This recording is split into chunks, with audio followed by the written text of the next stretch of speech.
আল্লাহ তাআলা ওনাকে ওনার দিলটা মাদ্রাসার জন্য আল্লাহ তাআলা দিয়ে দিয়েছেন। প্রত্যেকটা বিষয়ে মাদ্রাসার যে উনি শুরু করেন, তাই মনে করি প্রত্যেকটা বিষয়ে উনি সবসময় চাই আল্লাহ তাআলা ওনাকে ওনার স্ত্রী আমরা সবাই আরো যারা আছেন তাদের প্রত্যেককে আমরা সবাই দোয়া করি। এরপর যে মাদ্রাসা তো আমরা আশা করি, দোয়া করি আল্লাহ তাআলা এই মাদ্রাসাটাকে কবুল করে দেন।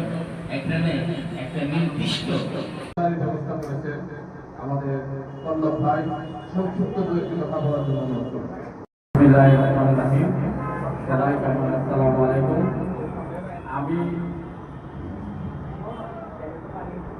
বলবো না, আমি আপনাদের সাথে আছি, আপনাদের সুখ দুঃখে আপদ বিপদে সবসময় আমি আছি। জানাম ভাই আমি আপনার সাথে আছি, আমার বড় ভাই আকরাম ভাই আছে, আমি আছি, আমি আপনাদের এলাকা যেহেতু আমি ইনশাআল্লাহ সবসময় আছি, একটু বেশি করি। আসসালামু আলাইকুম।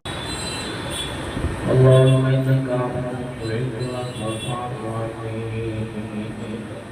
رب ارحمهما كما ربياني صغيرا رب ارحمهما كما ربياني صغيرا ربنا ظلمنا انفسنا ونكونن من الخاسرين حسنة في الآخرة حسنة الله انظر